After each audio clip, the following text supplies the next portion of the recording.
পাচ্ছেন হরিদ্বারে চলে এসেছি। এটাই হচ্ছে গিয়ে দেবভূমি। তো আমাদের এইখানে একটা শিবের স্ট্যাচু রয়েছে, সামনের দিকে একটা রয়েছে। এখানে আসা মানেই বলতে পারেন দেবতাদের দ্বার খুলে যাওয়া। এখান থেকে যে কোনো জায়গায় যাওয়া যায়। আপনি জ্যোতির্লিঙ্গ যেতে পারেন, আপনি এখান থেকে ধামে যেতে পারেন, সব জায়গার ব্যবস্থাপনা রয়েছে।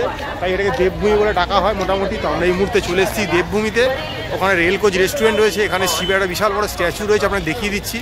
তো মানে আসা মাত্রই যেন একটা গঙ্গার হাওয়া ছুটে আসে, যেটা পেলেই যেন মন একদম খুশি হয়ে যায়। তো এই জন্য বারবার আমরা ছুটে ছুটে আসি। দেখতে পাচ্ছেন বাইরে থাকা খাওয়ার প্রচুর ব্যবস্থাপনা রয়েছে। এই যে সেই শিবের মূর্তি দেখতে পাচ্ছেন, এই যে সামনের মোড়টা দেখছেন হরিদ্বার থেকে বেরিয়ে, এটা হচ্ছে শিব মূর্তির মোড়। এই মোড় দিয়ে ঢুকে আসেন গলিতে, ঢুকে এলেই কিন্তু প্রচুর হোটেল। তো আমরা এখানে একটা হোটেল শিবলোক রেসিডেন্সিতে আমরা রয়েছি। তো এখান থেকে আমরা আস্তে আস্তে উপরের দিকে যাবো। এখানে আমরা রুম নিয়েছি। তো এখানে দেখুন রিসেপশানে বসার ব্যবস্থা, রিসেপশানে যখন কাজ করবেন তখন এখানে বসতে পারবেন। মোটামুটি অনেক এখানে গাড়ি সেবা রয়েছে, বিভিন্ন জায়গায় যাওয়ার ব্যবস্থা রয়েছে। তো আস্তে আস্তে আমরা যখন চেক আউট টাইম লেখা রয়েছে সব, আমরা উপরে আস্তে আস্তে যাবো। তো আস্তে আস্তে আমরা ভেতর দিকে যাচ্ছি। তো লিফটের ফেসিলিটি নেই, স্টেয়ার কেস রয়েছে। আমাদের ওপরেই রুম রয়েছে। তো চলুন ওপরে গিয়ে দেখবো কীরকম কী রুম রয়েছে। তো জাস্ট দেখুন কিছু ক্ষণিকের জন্যই এসছি, বাট এখানে কিন্তু ইজিলি এসে কিন্তু থাকতে পারে। মানে এখানে রাত্রিবেলা লোক এই জন্যই আসে, ভোরবেলা এখান থেকে গাড়ি ধরতে ইজি হবে। কারণ আমাদের যেহেতু বলতে পারেন হরিদ্বার স্টেশন বা জিএমবিএনের সামনে থেকে আমরা গাড়ি নেব। তো আপনাদের দেখিয়ে দিচ্ছি। তো প্রত্যেকটা ফ্লোরে রুম রয়েছে। এই হচ্ছে 203 নম্বর, এই রুমটাতে আমরা রয়েছি। আরও স্টেয়ার কেস দিয়ে উপরে যাওয়া যায়। তো চলুন রুমটা আপনাদের খুলে দেখাবো। দেখছেন রুম নাম্বার 302, এখানে আমরা রয়েছি। স্টেয়ার কেস দিয়ে আরও উপরে যাওয়া যায়। তো চলুন এবার রুমটা খুলে দেখবো ভেতরে কী রয়েছে ব্যবস্থাপনা। তো এই রুমটা খুললাম, খুলে ঢুকে দেখতে পাচ্ছি আমরা আমাদের ব্যাগগুলো রেখেছি এখানে। নিট অ্যান্ড ক্লিন, পরিষ্কার রয়েছে। নিচে টাইলস করা রয়েছে, দেখতেই পাচ্ছেন খুব সুন্দর। এখানে চার্জিং পয়েন্ট রয়েছে, সুইচ রয়েছে, ঘরে একটা লাইট রয়েছে, পাখা রয়েছে, ওপরে সিলিংয়ে খুব সুন্দর ব্যবস্থাপনা রয়েছে। আর এখানে দেখতে পাচ্ছেন দেয়ালটা খুব সুন্দর করে বেশ একটা ওয়ালপেপার টাইপ করে দেওয়া রয়েছে। আর ওখানে একটা পর্দা দেওয়া আছে। এখানে দেখুন মানে হেডরেস্ট কিছুর মতো একটা দেওয়া রয়েছে। এখানে মোটামুটি দেখুন 3 জন ইজিলি ধরে যায়, আমরা 2 জন যেহেতু রয়েছি। আর নিট অ্যান্ড ক্লিন পরিষ্কার রয়েছে এখানে, দেখতেই পাচ্ছি। আর এই হচ্ছে গিয়ে মোটামুটি একটা বলতে পারেন ছোটো ডেস্ক মতো রয়েছে আর কি, টুকটাক ব্যবহার করতে পারবেন। টিভিও রয়েছে, দেখুন এইরকম ঘরে একটা টিভিও রয়েছে। এখানে একটা মিরার রয়েছে, মিরারে নিজেকে নিজে পুরো দেখতে পাচ্ছি, খুব সুন্দর। তো এবার যেটা দরকার লাগে সেটা হচ্ছে কি টয়লেট, সেটা আপনাদের দেখিয়ে দেবো। তো এই যে দেখতে পাচ্ছেন ঢুকেই টয়লেটে দেখতে পাচ্ছি একটা ওয়াশ বেসিন রয়েছে। এখানে ছোট্ট মিরার রয়েছে, শাওয়ার রয়েছে, এখানে ট্যাপ রয়েছে, ওয়েস্টার্ন কোমোড রয়েছে। তো সবই মোটামুটি যা থাকা দরকার সবই কিন্তু রয়েছে। একদম স্টেশনের সামনে, স্টেশন থেকে হেঁটে এলে 3 থেকে 400 মিটার ডিস্টেন্স হবে মোটামুটি। ওই শিব মূর্তির গলির মানে শিব মূর্তির ওখানেই গলিটা, সেই গলিতে রয়েছে হোটেল শিবলোক রেসিডেন্সি। তো এখানে আমরা চলে এসেছি। তো এবার আপনাদের প্রশ্ন হবে যে দাদা আছেন, কত কি পড়ছে, থাকছেন, সবই আপনাদের বলে দিচ্ছি। এবার প্রশ্ন হচ্ছে আপনারা জিজ্ঞেস করেন যে দাদা এখানে থাকছেন ক টাকা পড়ছে কি। আগেও বলেছি দেখুন এখানে এক্স্যাক্ট ফেয়ার কত সেটা এই মুহূর্তে ঠিক করে বলা হবে না, কারণ এখানে ম্যাক্সিমাম যে যাত্রীরা আসে বা ধরুন তীর্থযাত্রীরা আসে তারা কিন্তু মেনলি রাতে থাকতেই আসে, যে রাতটুকুন কাটাবো। সকালবেলা আমাদের বাস রয়েছে, কেউ হয়তো বদ্রীনাথ যাবে, কেউ কেদারনাথ যাবে, বা যে স্থানে যাবে মোটামুটি। তো আমরা এখান থেকে কালকে বেরিয়ে যাবো সব একদম আর্লি মর্নিং, আমাদের ভোর 4টে বাস রয়েছে। তো আমরা সেই মতোই কথা বলেছি, আমরা ক্ষণিকের জন্যই রয়েছি। মানে আমরা দেখলে আমাদের ট্রেন এতটা লেট করলো, তো আমরা যদি ট্রেন লেট না করতো তাহলে হয়তো আমরা একটু বেশিক্ষণ সময় স্টে করতে পারতাম। তো এসে আমরা দরাদরি করেছিলাম, ওরা আমাদের প্রথমে 700 টাকা দাম বলেছিল। তো আমরা একটু বার্গেনিং করতে, নেগোশিয়েট করতে এটা কিন্তু আমরা 500 টাকায় পেয়েছি। আবারও বলে দিচ্ছি এই রুমটা যে দেখালাম মোটামুটি 3 জন ইজিলি অ্যাকোমোডেট হয়ে যাবেন। তো এই রুমটা কিন্তু আমরা 500 টাকাতে পেয়েছি। তো আপনারা আগামী দিন যারা মনে করছেন হরিদ্বারে আসবেন, এসে হরিদ্বার থেকে কোনো বিভিন্ন রকমের ট্যুরগুলো যেগুলো হয় কন্ডাক্ট করবেন আপনারা। তো 2 জন আসছেন, 3 জন আসছেন, গ্রুপে আসছেন, ফ্যামিলিতে আসছেন, অনেক রুম রয়েছে এখানে। কোথায় থাকবেন, কি করবেন, তার জন্য একটা ঠিকানা হয়ে গেল। আবার বলেছি যে হরিদ্বার স্টেশন থেকে হারকিপড়ির দিকে হাঁটলেই পড়বে রাস্তার উপরে শিব মূর্তি। আবার বলেছি তার ঠিক ডান দিকে যে গলিটা পড়ে সেই গলি দিয়ে ঢুকে এলেই কিন্তু হোটেল শিবরাত্রি রেজেন্সি, এখানে আমরা রয়েছি। তো আপনাদেরকে এবার নাম্বার টাম্বার সবই দিয়ে দেবো, যদি আগামী দিন কারো দরকার লাগে অবশ্যই এটা নিতে পারেন, আর তো আপনার কাজে লেগে যাবে। আপনাদেরকে ডিটেলস দিয়ে দিলাম। এই হচ্ছে কি ফোন নাম্বার, দেখুন নামও দেওয়া রয়েছে, হোটেলের নাম রয়েছে, রাস্তা দেখুন জাসারাম রোড, শিব মূর্তি, ওই যে হরিদ্বার, ঠিক আছে। তো এই নাম্বারটা দেওয়া থাকলো। যারা আবারও বলে দিচ্ছি যে কোনো কারণের জন্যই হরিদ্বার আসতেই হয় দেবভূমিতে। তো এলে কিন্তু যদি মনে করেন যে কোথায় থাকবেন কিছু খুঁজে পাচ্ছেন না, তার জন্য কিন্তু তারা সংস্থান আমরা ব্যবস্থা করে দিলাম মোটামুটি। আমরা এখানে রয়েছি, আমরা চেষ্টা করি যেখানে আমরা থাকি সেখানেরটাই আগে তুলে ধরার, সেটা তুলে ধরলাম। আগামী দিন যারা আসছেন তারা এখানে এসে থাকতেই পারেন। তো এবারে মোটামুটি আমরা খেতে চলে যাব, কারণ সকাল থেকে সেইভাবে সকাল কেন কাল থেকে মোটামুটি ঠিকঠাক খাওয়া দাওয়া হয়নি। তো দেখি হরিদ্বারের গঙ্গাঘাটের দিকে যাব, কোথায় কী খাওয়া দাওয়া পাচ্ছি সেটাও থাকবে ভিডিওতে, দেখতে থাকুন। আমরা এই মুহূর্তে হরিদ্বারের দেবভূমিতে রয়েছি, ব্যাক টু ব্যাক ভালো ভালো ভিডিও আসবে বিভিন্ন রকম, দেখতে থাকুন, সঙ্গে থাকুন। তো দেখলেন যে আগের ভিডিওতে তো মোটামুটি দেখলাম আমরা এলাম কুম্ভে করে হরিদ্বারে, তারপরে একটা রুম নিলাম। কোনো ডেডিকেট ভিডিও করছি না, কারণ আমরা এসেছি অন্য একটা উদ্দেশ্য নিয়ে, হরিদ্বার এক্সপ্লোর করতে তো আসিনি, কারণ তার ভিডিও রয়েছে। তো চলে এসেছি চেনা পরিচিত মাসি হোটেলে, আমি আরে চিড়িখানা বুঝতে পারছেন বিন্দাস থেকে চলে এসেছি, খাবার নিয়ে বসে পড়েছি, খাওয়া দাওয়া করবো এবারে। সেই চলে এসছে ভাজি গরম গরম, এই হচ্ছে গিয়ে গরম ভাত।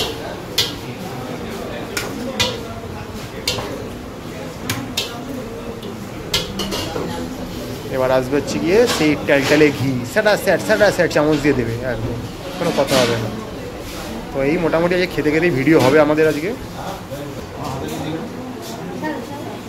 দাও দাও দাও দাও, এই যে চলে এসছে ঘি আমাদের, খুব সুন্দর একদম, দেওয়ার স্টাইলটা খুব সুন্দর। এবার ম্যাডাম খাবে ফটাফট করে, ম্যাডাম আবার চেখে নিয়েছে কিন্তু ঘি কিনে, অরিজিনাল ঘি এটা।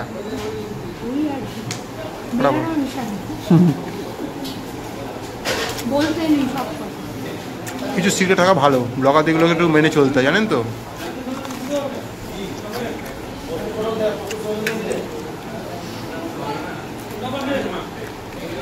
মোটামুটি দুদিন পরে পেটে ভাত পড়েছে, আর কিচ্ছু চাই না, এটা হচ্ছে মেন কথা। তৃপ্তিকর, এমন কিছুই খাবার নয়, কিন্তু খুব তৃপ্তি করে খাবারটা খাই।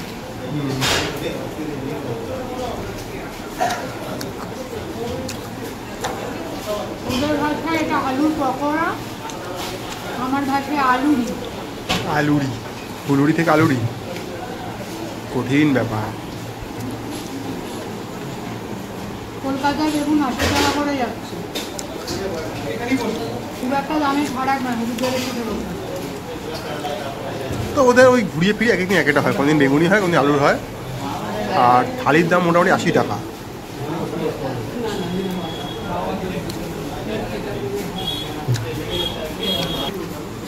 চলে এসছে ডাল,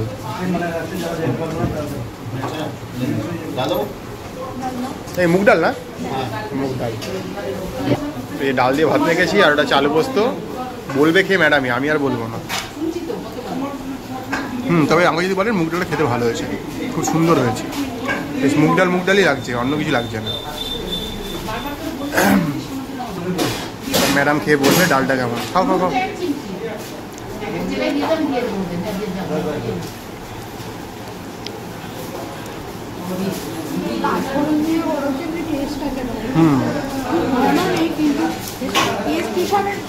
বাঙালি খাবার হিসাবে ঠিক আছে, অন্তত বাংলা থেকে 1500 কিলোমিটার দূরে এসেও।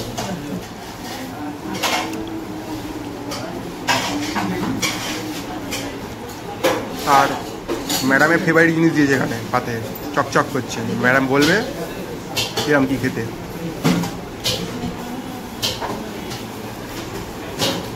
লঙ্কার গুঁড়ো দিয়ে করা হয়, ওই জন্য একটু এরকম। হ্যাঁ হ্যাঁ দাও, ওখানে একটা দিয়ে, ওখানে একটা দিয়ে দাও, ওখানে একটা দাও। আচ্ছা দিয়ে একটা দিয়ে দাও।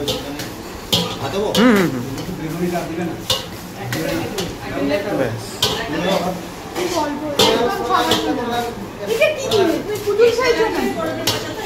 তো এই দেখুন এক্সট্রা ভাত দিল, মানে ভাত কিন্তু পেট চুকিয়ে তখন খেতে পারবে না, ভাজাগুলো কিন্তু এক্সট্রা 5 টাকা করে নেয়। তো এই হচ্ছে কি ব্যাপার। বাট একদম 100% পোস্টে সেটা বলা যায় না, এটা হয়তো আশাও করাটা ঠিক নয় 80 টাকার ঢালিতে একদম খাঁটি পোস্ত দেবে, কারণ পোস্ত যথেষ্ট করা বাবার ব্যাপারটা হচ্ছে। আমি আমার ভাষায় শান্তির জন্য, মানে আমার ভাষায় যদি বলি বাবার হোটেলেই পাওয়া যায়, মায়ের থেকে মাসির দর কখনো বেশি হতে পারে না, বুঝেছেন তো ব্যাপারটা। কি নেবে তুমি? সয়াবিন আছে, চলে এসছে সয়াবিনের তরকারি, একদম বাঙালি ফেভারিট। খেয়ে দেখার পালা। বাবা দেখছি মটর ফটর দিয়েও করেছে, বেশ দেখতে কিন্তু বেশ ভালোই লাগছে। আলু ফালু রয়েছে, প্রচুর সয়াবিন দিয়েছে কিন্তু, একটু কার্পণ্য করেনি। দেখুন পাতায় কিন্তু দুজনকে ভালো সয়াবিন দিয়েছে, কোনো কার্পণ্য করছে না কিন্তু খাবার দাবারে। তো এই হচ্ছে এই ব্যাপার, ভালো টেস্ট আছে।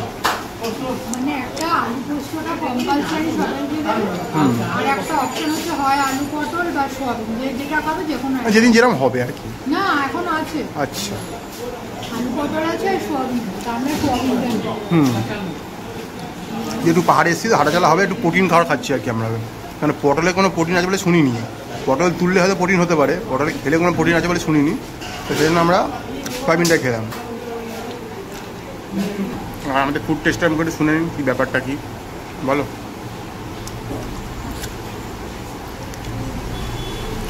আমরা মাংসের মতো করেছি, নিরামিষ, নিরামিষও মাংস ভাবা যায়। আলু দিয়েছে, সোয়াবিন তো রয়েছে, আর কড়াইশুঁটি দিয়েছে, দেখছি কড়াইশুঁটি রয়েছে, টেস্ট হিসাবে ভালো করছে, বেশ ভালো। বাহ, মানে খেয়ে মুখের শান্তি পেটের শান্তি। দেখুন সেকেন্ড টাইম ডাল চাইলাম, ডাল দিল, আবার ভাত দিল। ভাত কিন্তু পেট চুক্তি, যতবার বলবেন ততবার রিপিট হবে। হ্যাঁ দিয়ে দাও, হ্যাঁ দিয়ে দাও। এবং সয়াবিনও দিচ্ছে, কোনো কার্পণ্য নেই। Thank you. একটা বড়ি দাও। বড়ি শেষ পথে চাটনি দিয়েছে, আর ম্যাডাম পাপড় নেয়নি, আমাদের পাপড় দিয়ে গেছে। এই চাটনি পাপড় দিয়ে খেতে হবে। এই হচ্ছে মুদ্রের সমাপন। 80 টাকা প্লেটিংয়ের দাম, আর এক্সট্রা করে আমরা যে বেগুনি নিয়েছি, মানে আলুর চপ বলুন বা যাই বলুন, সেটা 5 টাকা করে। এই হচ্ছে খাবার, যা সিস্টেম সব একই আছে। তো দেখতে থাকুন, আমাদের চলছে হরিদ্বার সিরিজ।